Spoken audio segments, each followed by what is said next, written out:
আমরা শিক্ষিত। আমরা শিক্ষিত দাবি করি। কিন্তু কি শিক্ষিত? কেমন শিক্ষিত? কোন দিক দিয়ে শিক্ষিত?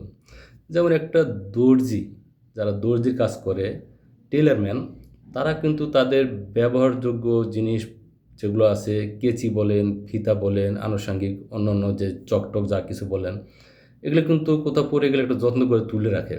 যেমন কোনো একটা মনে করেন যে গ্যারেজে যান, মোটরসাইকেলের গাড়ি গ্যারেজ হোক বা আপনার এমনি গাড়ির গ্যারেজ হোক, গিয়ে দেখবেন তারা কিন্তু তাদের ওই যে প্লাস বলেন বা মনে করেন যে অন্যান্য যে টুলসগুলো আছে, ওগুলো এক জায়গায় পড়ে থাকলে যত্ন টত্ন করে একটা সুন্দর করে অনেক সুন্দর পরিবেশে রাখার চেষ্টা করে, যেগুলো সবসময় কাজে লাগানো যায়। আমরা যে নিজেরা শিক্ষিত দাবি করি, আমাদের কোন জিনিসটা আমরা সুন্দরভাবে গচ্ছিত রাখি দেখেন। আপনি যখন লেখাপড়া শেষ করে যখন ভালো একটা জায়গায় যাবেন, নিশ্চয়ই ওইভাবে একটা ভালো কিছু ওই বই পুস্তকে একটা ভালো মান বজায় রাখার চেষ্টা করি বা করব। এটাই তো স্বাভাবিক, তাই না? কিন্তু বাস্তবে আপনি খেয়াল করে দেখেন, আমরা যদি ঠিকই শিক্ষিত হতাম, ঠিকই যদি আমরা ওই শিক্ষার উপকরণ যে বই, খাতা, কলম যেগুলো যা আছে ওগুলো যদি মর্ম আমরা বুঝতাম, অ্যাটলিস্ট ওই টেলারম্যানের মতো বা কোনো একটা ওই মিস্ত্রির মতো, তাহলে কিন্তু আমরা আমার এই শিক্ষার উপকরণগুলা যেগুলা দিয়ে আমরা শিক্ষা গ্রহণ করে আজ নিজেকে শিক্ষিত মনে করতেছি, এই উপকরণগুলো কিন্তু আমরা অবশ্যই সেইভাবে একটা যত্নে রাখতাম। কিন্তু বাস্তবে কিন্তু আমরা টোটালি ব্যর্থ।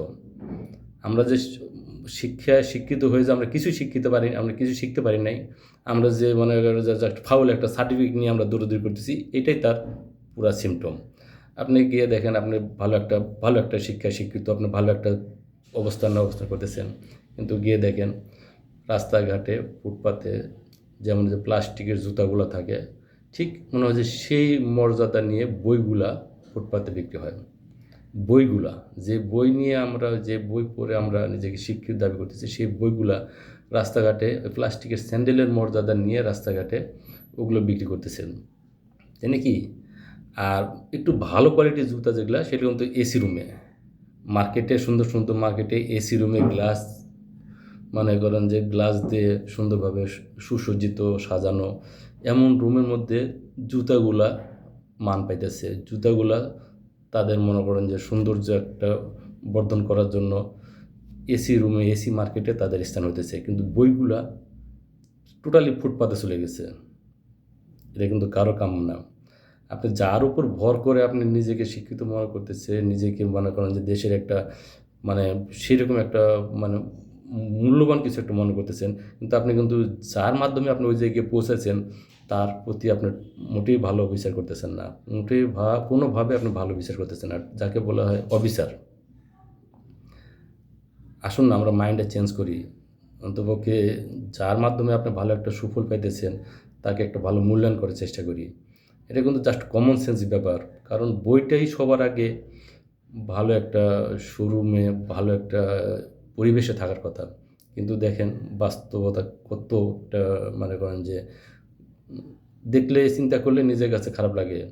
টোটাল ফুটপাতে চলে গেছে বইগুলা। যেগুলো প্লাস্টিকের স্যান্ডেলগুলো যে ক্যাটাগরিতে মান নিয়ে আসে, ওইখানে চলে গেছে বই।